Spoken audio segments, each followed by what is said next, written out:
미국 대선이 이제 19일 앞으로 다가왔지만 여전히 해리스 부통령과 트럼프 전 대통령의 지지율은 초박빙 상황입니다. 해리스 부통령은 지지율이 정체되자 트럼프 전 대통령을 향한 네거티브 공세를 강화하고 있습니다. 미국 대선 얘기 좀 짚어보겠습니다. 조병재 경남대학교 극동문제연구소 초빙 석좌 교수 나오셨습니다. 어서 오세요. 예, 안녕하세요. 네. 해리스 부통령이 이제는 트럼프 전 대통령을 향해서 네거티브 공세를 시작했던데요. 그만큼 마음이 좀 조급해진 겁니까? 어떻게 봐야 됩니까? 예, 처음에 뭐 새로운 정치 개혁과 변화 이렇게 얘기를 하고 나오긴 나왔었는데 지금 보니까 상황이 좀 답답해지긴 답답해진 것 같아요. 그러니까 네거티브를 지금 막 하고 있는데 그런데 이 네거티브도 보면 이거 좀 잘하는 사람이 사실 있거든요. 해리스하고는 좀 안 맞지 않은가 하는 생각도 좀 들고 네거티브의 다리는 역시 트럼프 아니겠습니까? 그죠? 예. 그러니까 해리스가 지금 네거티브를 한다 해도 이게 이 마지막 순간에 이 표심을 움직이는데 얼마만큼 도움이 될까 하는 부분에 대해서는 저는 조금 회의적인 생각을 갖고 있습니다. 예. 뭐 친 트럼프 매체라고도 할 수 있는 폭스뉴스에 출연해서 뭐 인터뷰를 했다고 하는데 그 인터뷰 내용을 놓고 또 상당히 좀 비판이 많이 나오고 있더라고요. 지금 해리스의 전략이 뭔가 좀 부정적인 여론이 많은 건가요? 어떻게 봐야 됩니까? 전반적인 지지 추세를 보면 예. 죄송합니다. 그 전통 그 여론조사 기관에 나온 조사에 보는 것 같으면 해리스가 전국적으로 조금 우세를 유지하고 있는 것으로 꾸준하게 나오는데 예. 또 다른 뭐 몇 가지 이런 소스에 의하는 것 같으면 지금 트럼프의 우세가 상당히 좀 이렇게 빠르게 좀 옮겨가고 있는 듯한 그런 분위기가 있고요. 예. 그 경향이 10월 들어오면서 좀 가속했는 것 같거든요. 거기에는 몇 가지 요인이 있는데 첫 번째는 그 9월 말에 허리케인 헬렌이라고 예. 태풍이 그 허리케인이 들이닥쳤지 않습니까? 그게 이제 플로리다하고 뭐 조지아주 이 남쪽에 상당히 큰 피해를 입혔는데 그 트럼프는 이게 폭풍이 닥치고 난 뒤에 한 이틀 뒤에 바로 현장에 뛰어 나갔어요. 나가지고 사람들을 만나가 얘기하고 뭐 어떻게 보면 위로하고 바이든 정부 보고 지원을 충분히 하라 이런 얘기도 하고 반면에 해리스가 그 타이밍을 좀 놓쳤어요. 트럼프가 가고 난 뒤에 한 이틀이나 지나가지고 그때 이제 나타났고 그게 좀 타이밍을 놓쳤고 또 하나 안 좋았던 것은 지금 유권자들이 대외 정책 부문에서 이스라엘 부분에 대해서 관심이 참 많은데 그렇군요. 그 전쟁 말이죠. 예.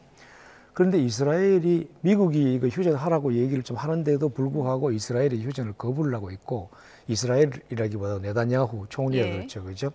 그러면서 혹시 그 타이밍에 레바논 그 헤즈볼라에 대한 폭격을 시작을 했거든요. 그것도 좀 부정적으로 작용을 했고 거기에 대해서 해리스가 제대로 적응하지 못한 것이 이 표를 좀 지지율을 좀 부정적으로 작용시키는데 영향을 미친 것 같습니다. 네, 여러 가지 뭐 대외 변수도 있고 여러 가지 요인이 있겠지만 그 중에서도 지금 힘을 합쳐야 될 때 바이든 대통령과의 뭐 불화설이요 그런 것도 나오고 있더라고요. 몇 가지 일정 조정 때문에 그런 얘기가 나왔는데 저는 불화설이 무슨 감정적인 차원에서 의미가 있다고는 저는 보지를 않고 있고요. 왜냐하면 바이든은 어쨌거나 간에 해리스가 당선돼야 자기의 레거시도 살아갈 수가 있는 거고 해리스 입장에서도 지금까지 입장을 표명하고 있는 걸 보면 바이든에 대해서는 계속 그냥 나는 바이든을 따라가고 있다. 바이든의 레거시를 존중할 거다. 이런 얘기를 계속 하고 있거든요. 근데 그게 이제 비판을 받자 최근에 와가지고 그 팍스 뉴스에 나와가지고 이제 나는 바이든하고 다른 노선을 갈 거야. 나는 새로운 모습을 보일 거야. 후속편은 아니다. 이렇게 얘기를 했는데 뭐 선거 과정에서 어쩔 수 없이 그렇게 하는 거지. 그것 때문에 뭐 두 사람이 감정적인 어떤 문제가 있다거나 그러지는 않다고 봅니다. 뭐 이런 차별화 전략은 지금 막판에 먹힐 수 있다고 보세요?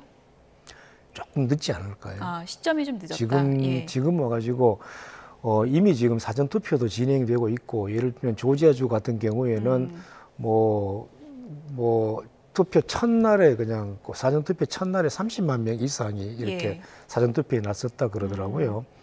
이게 사전 투표가 끝날 무렵 11월 초면 끝나는데 그때쯤 되면 전반적으로 이 경합주에서의 사전 투표가 한 50% 정도는 되지 않을까 이렇게 보고 있고 그런 상황이기 때문에 지금 하는 마지막 순간에 하는 게 과연 이미 마음을 결정한 이 유권자들에게 얼마만큼 영향을 미칠지 이런 좀 의심이 많습니다. 의문이 많습니다. 해리스의 위기 여러 가지 분석이 나오고 있는데 그중에서도 믿었던 흑인들이 등을 돌리고 있다 이런 분석이 많이 나오고 있잖아요. 흑인 유권자층에서 왜 이렇게 등을 돌리고 있는 거예요? 해리스는 흑인인데다가 흑인이죠, 그죠? 그렇다 보니까 흑인 공동체 쪽에서는 예.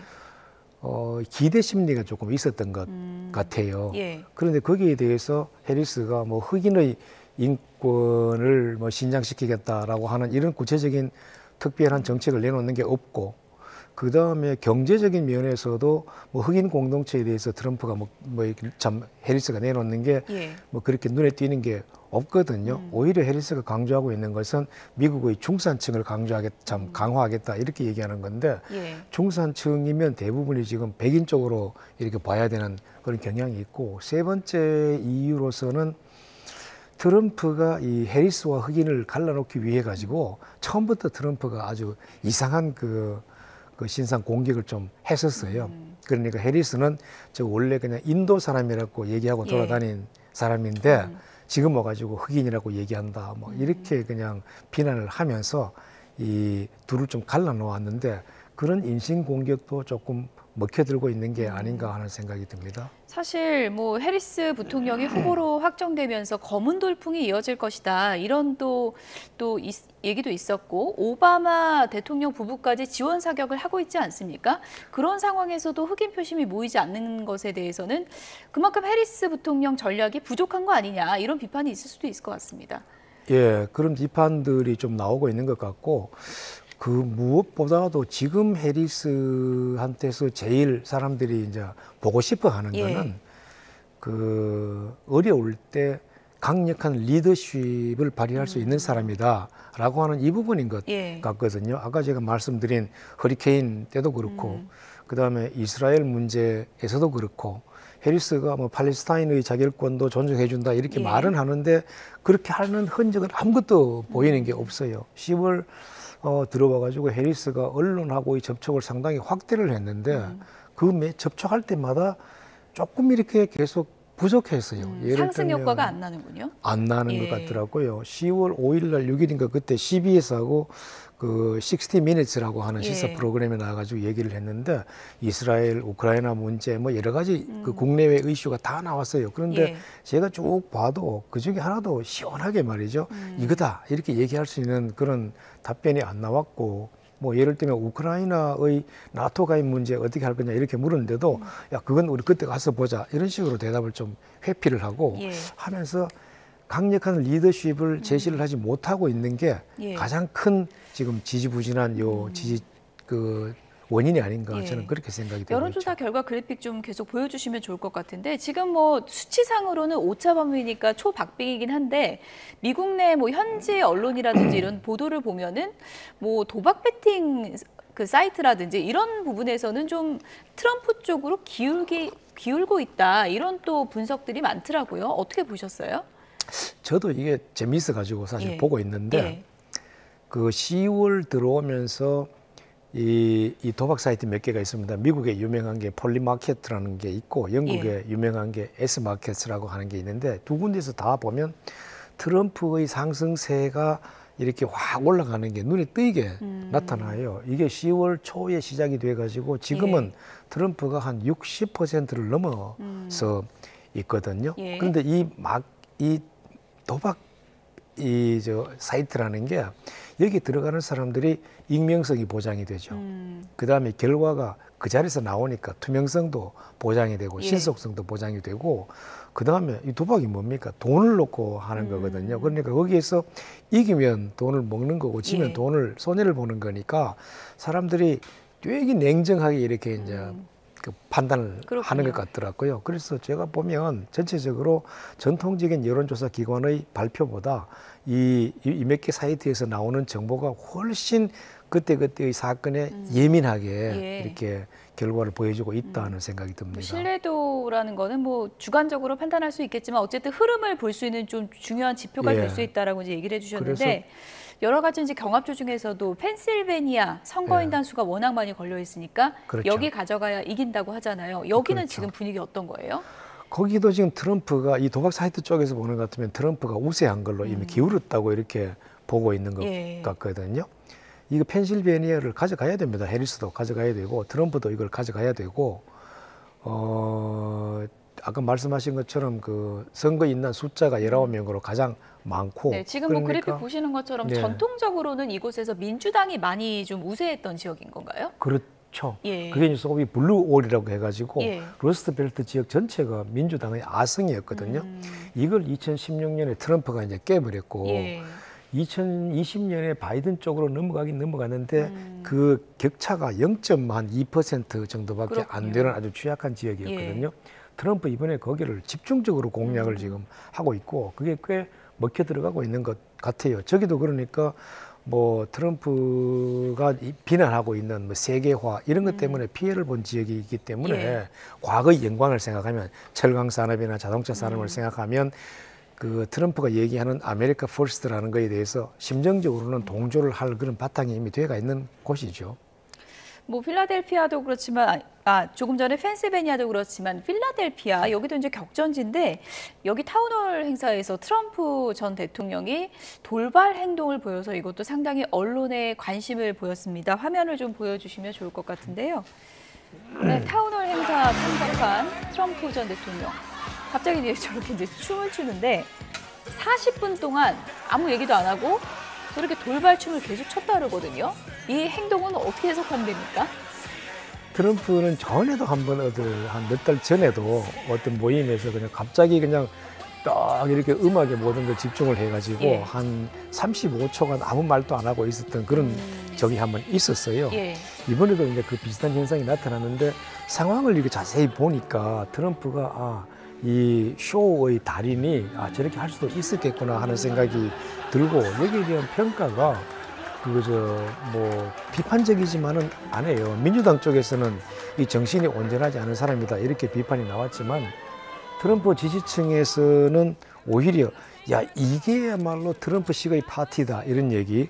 그 다음에 얼마 전에 암살 미수 사건이 일어난 곳에서 다시 이런 모임을 가진 트럼프 이런 식으로 해가지고 오히려 긍정적으로 보는 반응도 있더라고요. 예. 그러니까 지지층에 따라 가지고 이 받아들이는 게 많이 다른 것 같습니다. 정서가 불안하다, 뭐 이렇게 기이한 행동이다 이런 비판도 있지만 트럼프 지지층에서는 저런 행동을 굉장히 자연스럽게 받아들일 것이다 이렇게 보시는 뭐 거군요. 오히려 그냥 예. 그 장면 보시면 뒤에 있는 그 트럼프 지지자들은 박수 치고 같이 막 흥겨워하는 그런 분위기가 역력하게 보였거든요. 예.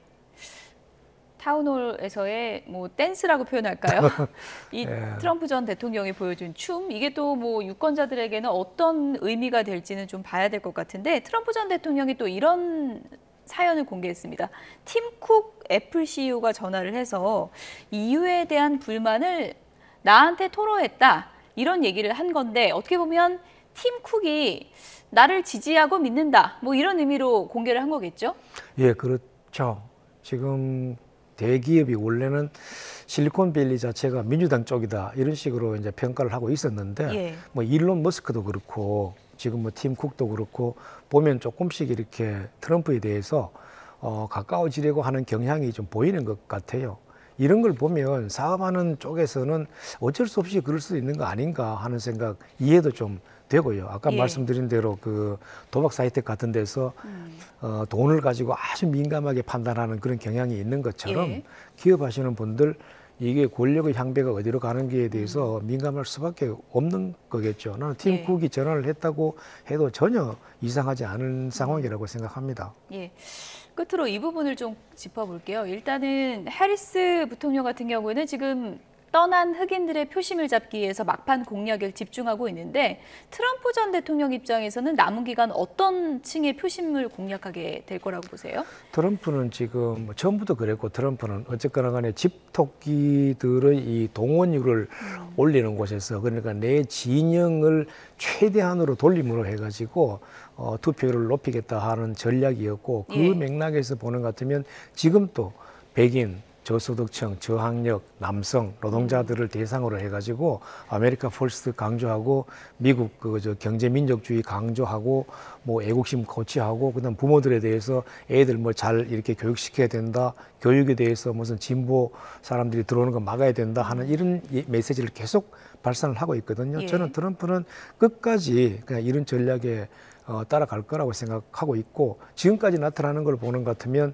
특히 이제 최근에 10월 들어와 가지고 트럼프의 이런 메시지가 좀 먹혀 들어가고 있는 것 같다 하는 생각이니까 이대로 갈 것 같습니다. 예, 어쨌든 뭐 다급해진 쪽은 지금 해리스 부통령 쪽이라는 분석이 그렇습니다. 많은 건데 막판 전략을 어떻게 짤지 이게 좀 관전 포인트인 것 같습니다. 지금까지 조병재 경남대 초빙석자 교수였습니다. 고맙습니다. 예, 감사합니다.